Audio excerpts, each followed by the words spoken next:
Ұстаз талапты болса, шәкірті талантты болады демекші, талантты да талапты шәкірттер тәрбиелей білген. Студиямызда қонақта хореограф маман, мектебіміздің Айкөркем би ансамблінің жетекшісі, негізін салушы Сандуғаш Қаршығақызы. Ұлықтаймыз. Кеш жарық Сандуғаш Қаршығақызы, студиямызға қош келдіңіз. Сізді бүгін көргенімізге қуаныштымыз. Енді жалпы сізді келе жатқан ұстаздар күнімен, төл мерекемізбен құттықтаймыз. Және біздің мектебіміздің атаулы 20 жылдық тарихы бар мектебіміздің 20 жылдық толып отыр. 20 жылдық мерейтойымызбен құттықтаймыз. Жалпы енді осы сізді біз мектебіміздің биші, би өнерінен сабақ беретін хореограф маман ретінде білеміз. Және осы мектебіміздің ашылу тарихында 2000 жылға үңілетін болсақ, мектеп ашылған кезде сол мектептің ашылуымен бірге Айкөркем би ансамблі негізі салынған болатын. Соның басы қасында өзіңіз сол жобаның құрылуына, Айкөркем би ансамблінің Айкөркем би ансамблі болып қалыптасуына жетекшілік рөл атқарып, басы қасында өзіңіз болдыңыз. Жалпы сол кез туралы айтып берсеңіз, Айкөркем би ансамблінің жалпы пайда болу тарихы жөнінде, не себепті Айкөркем би ансамблі деп атау қойдыңыздар, сол жөнінде бізге қызық болып отыр. Рахмет. Ол 2000 жылдары мен Дәулеткерей атындағы өнер институтын бітіріп, жас маман едім, өзім жаңадан алғаш аяқ басқан өнер әлеміне осы мектепке келіп, таланттарын аттап, жолыққанда Талап Таймасұлымен кездесіп, ол кісі ол кезде тәрбие жұмысының орынбасары болып жұмыс жасады. Сол кісімен жолығып, жаңағыдай өзімнің және Ажалма Мұтеғалықызы болды. Екеуі мені қабылдап, мен өзімнің бағдарымды айтып, мақсатымды айтып, алдыма қойған. Қандай бағытта жұмыс істеуім керек, жаңағыдай осы жас маман екенімді айтып, болашақта ансамбль құрып, ансамбль мүшелерін жинағым келетінімді айтып, бәрін өткенмін. Солай жұмысқа қабылдандым 2000 жылы. Сол жұмысқа қабылданғаннан кейін, сол жылдары Сәрсенбай ағамыз директор болып жұмыс жасады ғой. Ол кісіге жаңағыдай Талап Таймасұлымен алып барып, таныстырып, осылай жаңағыдай хореограф маманымыз келіп жатыр, жас маман, осындай алдына қойған мақсаттары бар екен, міндеттері бар екен, қолдаса қалай болар еді деп жаңағыдай өзінің ұсынысын білдірді. Сәрсенбай әрине қолдады, ол кісі өткені сол кезден бастап өнерге деген бағыты өте жоғары болды. Ол кісі эстетикалық жағына қарай көп көңіл бөлді. Ол екінің біріне келісе бермейтін мінез. Дегенмен өте жақсы, маған өте қолдау болды. Енді басшым қолдап тұрса, әрине көмек болады ғой бірталай. Бәрі жан-жақты қолдады. Бұл жерде деген тек қана жаңа басшылық жағы емес, жан-жақты кірістік жұмысқа. Анағыдай мысалға ансамбльдің қойылу аты жөнінде жаңағыдай атын қалай қойдыңыз деп айтып отырсыз ғой. Сол кезде Талап Таймасұлымен ақылдасты. Талап Таймасұл маған деген бір 10-ның үстінде атауларды берді. Мен соның ішінен өзім таңдап, жаңағыдай бір күн ойланып, ертеңгі күні Талап Таймасұлыны жаңағыдай бірнеше атаудың ішінен Айкөркемді таңдадым. Сол кезде Талап Таймасұлынан сұрадым, ал Айкөркем деп қояшы, ағай.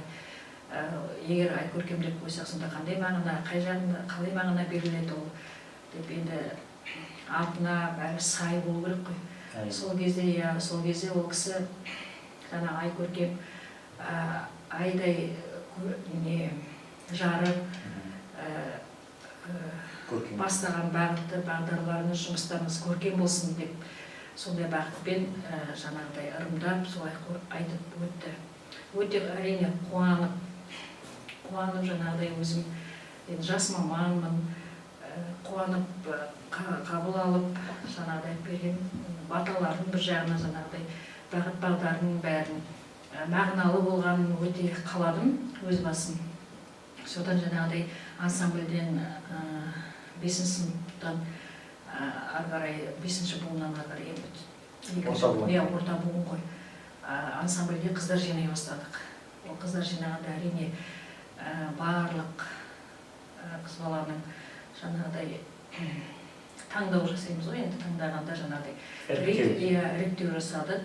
Ең басты жаңағы шашы ұзын болса екен деп жаңағыдай, сосын енді өзінің атына сай қыздарымыз жаңа сахнаға шыққанда көрікті, сосын енді әрине кейбір болады қыз балалар, мысалы сахнаға шыққанда былай барлық баламен бірдей болып жүрген сияқты болады да, сахнаға шыққанда екі есе көркейетін қыз балалар болады. Иә, жанатын ішінде өзінің өнер.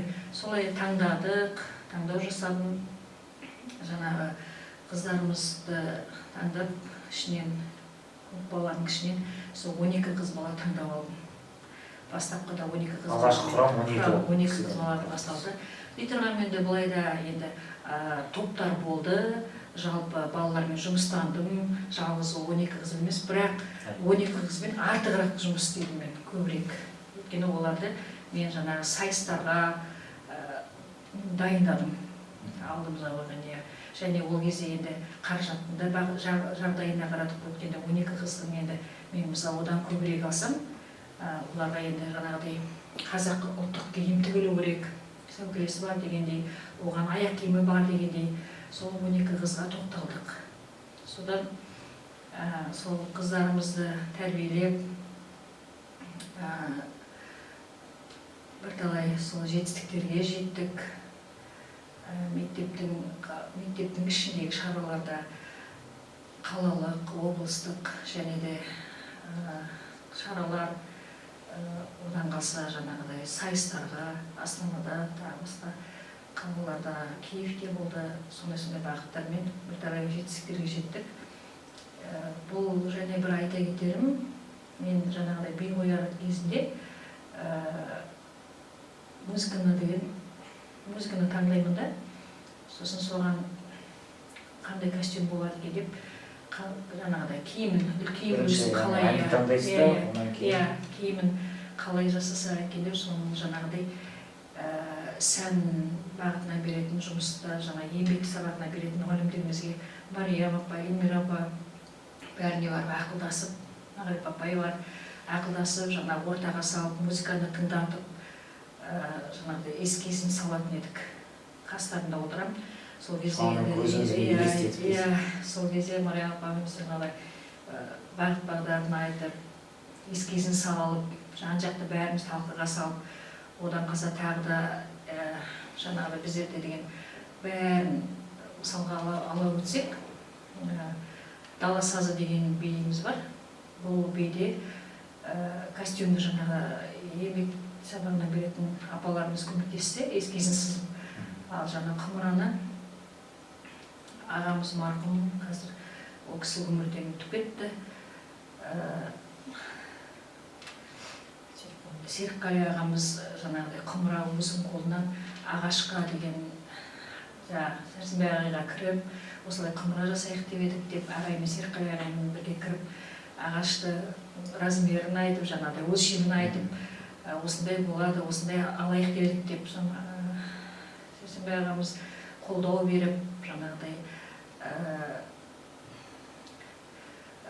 ағаш сатып алып, ол кісі өзі қолдан 12 құмыраны қожа не дейді ол? Торсықты жасады. Оны жасап жатырған кезде қасына барып қарап жүрем. Қолдан ағаштан торсы жасады. Оны деген лактеп отырған кезде тіпті әдемі болып жалтырап отырғанда, одан сайын шалып келіп қыздарға барып, одан сайын жаңағы билерімді ары қарай өзіме шалып келіп, бейім одан сайын көркейе түсіп, сонымен осы сол би осы ұжымның арқасында бірталай жетістікке жетті. Осы бидің арқасында біздер Астана қаласында өткен 2006 жылы бірінші дельфийлік ойындарының алтын жүлдегері болдық. Содан кейін, бір-екі айдан кейін Киевке ұсыныс тастады, жолдама берді. Сол беймен Киевтен күміс жүлдегері болып оралдық. Енді ол барлық жаңағы ұжым болып бірге жұмыс жасағасын, соның арқасы деп ойлаймын енді. Шыңына көтерген жүк жеңіл. Иә. Жалпы тарихында естіп отырсақ, Айкөркем би ансамблінің осы мектептің тарихында алар орны ерекше деп жатады. Яғни жеткен жетістіктері кейбір былайша мектеп емес, бишілердің, жаңағы жетекшілердің өздерінің дайындаған ансамбльдерге қарағанда мектептің атынан шығып, Айкөркем би ансамблі биік-биік шыңдарды бағындырған деп естіп жатамыз. Енді ең бірінші мен өзім жаңағыдай бағындырған деп енді айтар бір тоқталып кетермін. Өзімнің жаңа шәкірттеріме тоқталғым келіп отыр. Енді әрине сайыстар болып жатыр, бәрінен бірнеше сайыстардан енді тіпті шыны керек, қазір санап кетсек, сол 2000 жылдан қазіргі уақытқа дейін өте көп қой. Алғыс хаттарымызда, жаңа орындарымызда жастардың деген байқаулар болды, дала дарындары деген байқаулар болды. Бірнеше байқаулардың бәріне жаңа бас жүлде алумен болдық біздер. Көбіне жаңағыдай бас жүлде аламыз. Бірақ ең жаңа түлектеріме тоқталып кеткім келіп отыр. Мен ең жаңа дәреже бұл біздің ұжымның осы 20 жылда тарихы бар мектебіміздің ең биік дәрежесі шыңы. Жаңағыдай біздің осы мектептен хореография мамандығын таңдап бірнеше қызымыз оқуға түсіп, оқуын аяқтап, бірталай биік шыңға жетіп отыр. Сол мысалға бізге сол дәреже. Яғни сіздің жолыңызды жалғап отқан шәкірттеріңіз. Сол дәреже деп ойлаймын енді. Енді алғыс хаттары, байқауларға қатысқандар әрине енді екі бастан ғой, енді ол жаңа ансамбль боласын, қатысасың. Бірақ мен оларды енді әрине балаларды шыңдау үшін, жаңағыдай бір жерде тоқталып қалмай қызықтыру үшін қатысасың. Бірақ мен дәрежені жаңағыдай шәкірттерінің жоғары, менен де жоғары дәрежеде болғанымды соны дәреже деп қалай ойлаймын өзім. Енді атап өтсек, осы ең бірінші сол құрылған ұжымнан Нығметова Лаура түсті. Жаңағы хореография мамандығына өзі аяқтады, сол мамандығын қазір Алматыда жұмыстамыз жатыр. Одан кейін Дәулетова Әсел, ол да сол хореография мамандығына түсіп. Сол біздегі Айкөркемнің құрамында болған. Бірінші құрам. Ол Әселіміз қазір Ажайық би ансамблінің, Үбілі Ажайық би ансамблінің жетекшісі, мысалы қазіргі таңда. Одан ары қарай алып өтсек, одан кейінгі қыздарымыз бітіргеннен кейін орнына қыздар аламыз ғой. Одан кейінгі екінші жаңа ұжымнан құрылған Айкөркемнен Исқазиева Алия. Қазір Алия осы мектепте 2 жылдай жұмыс жасады. Қазір бірақ отбасылық жаңа жолдасын жұмыс ауыстырумен байланысты Астанада жұмыстанып жатыр. Астанада қазір Назарбаев зияткерлік мектебінде жұмыс жасайды, хореография мамандығынан сабақ береді. Үйірмесінен. Сосын Қударова Әсел Алматыда жұмыс істеп жатыр. Қуанышева Лаура, қазір ол кішкентайы бар, бірақ жұмыс істеді. Осы Оралда тұрады, жұмыс істеп жүрді. Кішкентаймен отыр.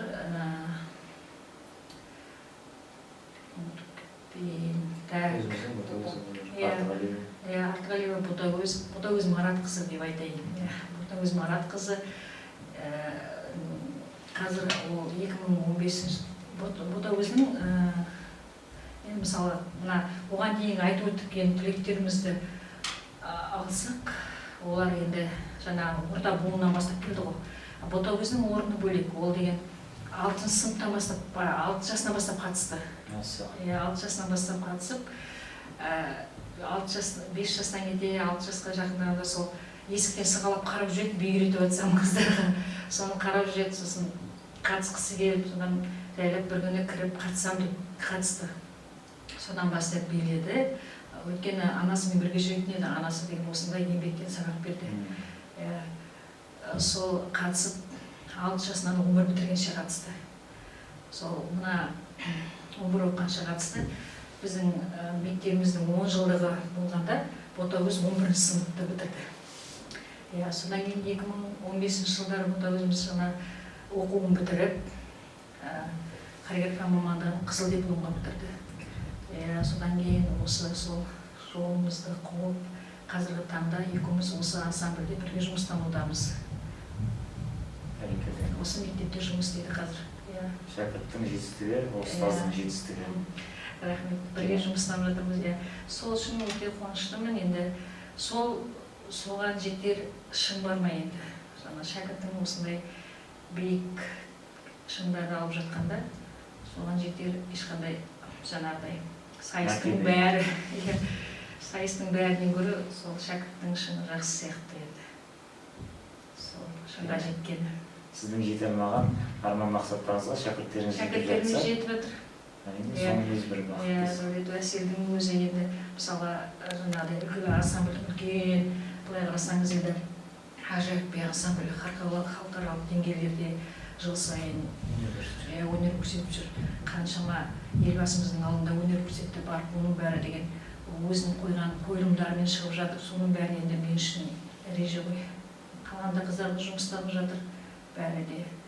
Одан бері қарай буында қыздарымыз көп, Мира қызымыз бар, Бағдат, жаңағыдай тағы да Ару деген қыздарымыз бар. Жұмыстан оқып жатырған. Дилназ, бірақ Дилназымыз ол деген хореографиядан жақсы болды. Дилназ тіпті 4 жасынан келді. 4 жасынан келді, бірақ ол қазір былтыр тек Жүргенов келісті, режиссер бағын таңдады. Бірақ дейтұрғанмен ол жерде енді биде бар, бәрі жан-жақты жұмыстан астаған жоқ дейсіз. Сол өнердің айналасында. Сол енді Айнар деген қызымыз болды. Қадиға ол Астананы 9 бітіріп, сол өнер академиясына түсті, хореография бөліміне. Одан кейін біздерде жаңағыдай өнер академиясы ашылды Астанадан. Соған аударылып, өнер академиясын бітіріп, қазіргі таңда Астанада үлкен маман болып жұмыс жасап жатыр. Сол. Керемет. Сандуғаш Қаршығазин, жалпы осы 20 жылдықтың ішінде сіздің атқарған еңбектеріңіз көлеге теңіз деп айтуға болады. Соның ішінде бір ерекше жобаларыңыздың бірі Талғампаз бойжеткен деген жобаңыз болды. Сол жөнінде бір қысқаша айтып берсеңіз. Бұл Талғампаз бойжеткен деген жобаның жалпы мақсаты қыз баланың бойында биязылық мінезін дамыту, жаңағы қыз бала өзін ортада ұстауын, эстетикалық бағытта тәрбиелеу ғой, тәрбиелеу. Сол енді бұл бағыт деген бізде хореография, жаңағы би өнері, вокал, ән айту, жетеген дыбыстық болған, актерлік шеберлік, содан кейін жаңағыдай сурет, қолөнер, сондай домбыра, сондай бағыттармен жұмыстандық. Енді оның жалпы жұмыс жасау бағытын айтар болсам, мысалға балаларды жасымен бөлдік топтарға. Мысалға сағат 10-да сабақ басталса, 10-нан 11-ге дейін жаңағы хореография сабағы болса, екінші топқа сол уақытта актерлік шеберлік сабағы болып жатады. Үшінші топқа сол уақытта вокал сабағы болып жатады, ән айтушы сабағы. Сосын ағай жаңағы енді ауысады бұл. Солай сағат 12-ге дейін жаңағы бір топтың баласы, мысалға, ол деген би үйренуді де үйреніп шығады, би сабағына кіріп шығады. Ол балаларымыз жаңағы ән айтуға кіреді вокал сабағына. Үшінші сабағы актерлік шеберлікке кіреді. Сонда бір бала сағат 10-нан жаңағыдай 10, 11, 12 3 сағат бойы биден кейін вокал, вокалдан кейін хореографияға кіреді. Бірақ 3 топқа бөлініп тұрады. Актерлік шеберлікке кіреді. Бірақ 3 топқа бөлініп тұрады. 3 топқа бөлініп, жаңағыдай сабаққа кірген сияқты ғой, алмасып кіріп отырады кабинеттерге. Содан сағат 2-ге дейін үзіліс, балалар тамақтанып үйленіп барып келеді, немесе мектептің асханасында тамақтанады. Сағат 2-де түстен кейін баланың өз таңдауымен таңдайды. Жетегенге барғысы келе ме, домбыраға барғысы келе ме бала, жаңағы қол өнерге барғысы Өз келе ма, еркінде. суретке барғысы келе ма, жаңағы 3 топтың балалары өзі таңдап мұғалімдерге сабаққа кіреді, өз еркінен. Ол бала мысалға бір жұма бойы суретке қатысып жүріп, ол сабақ ұнамай немесе қызық емес болып, оның қолына келмейтін болса, ол жаңағыдай келесі қол өнер сабағына баруға өзінің мүмкіндігі бар. Емін-еркін ауысуға біз рұқсат бердік балаларға. Сондықтан балаларға қызықты болды. Жаңағыдай қызықты болды деп ойлаймын енді. Сондай жаңағы мақсатта жұмыс істедік. Бұл жерде енді жаңа қыз балаларымыздың тек қана бір бағытта, тек қана бимен жаңағыдай біліп шығу емес, өнердің бір бағытын, жан-жақты бағытта дамытқымыз келіп тұр ғой енді. Оның және де арасында жаңағыдай балаларға тәрбиелік бағытта арасында сондай тәрбиелік мақсатта, тәрбиелік бағытта жаңағыдай тәрбие сағаттарын жүргізіп отырдық. Өзімізде қосымша бұл жерде жаңа қыз балалардың болашақта бәрі жаңағыдай енді бойжеткен дегесін кішкентай буындар келгенімен 10-11 сыныптардың қыз балалар келеді ғой. Сол енді жақсы бағытқа тәрбиелеу үшін барымызды салып, жаңағыдай олар оқығаны жақсы ғой, енді оқып, тәрбиеленіп, институтқа түсіп, жаңағыдай өзінің ретімен жүрген жақсы. Бірақ дей тұрғанмен де болашақта қыз баланың жаңағыдай болашақта ол жаңа ана екенін ұмытпау үшін сондай бағытта тәрбиелік өзіміздің мақсатымызды қойып, сол бағытта тәрбиелік сағаттарын жүргіздік қыз балаларға. Ол әрине енді болашақта көбінен қазіргі таңда деген жастарымыз жаңағыдай шетелдерге қарай жаңағыдай еліктеп, оқудан кейін жаңағыдай ары қарай сол оқып жүре бергісі келеді. Немесе жаңағыдай тұрмысқа шыққаннан кейін де ата-анасын баққысы келмейтін жаңағы сондай мінездер тапып, оның бәрі сондай бағытта жаңағыдай тұрмысқа шыққаннан кейін де сол бағытта осы 10-11 бойжетіп сыныпта бойжетіп тұрған қыздарымызды сол ертерек мектеп қабырғасынан сол бағытқа тәрбиелейік, болашақ ана екендерін ұмытпасын деп сондай бағытта бір жағынан құрылған бұл жоба еді.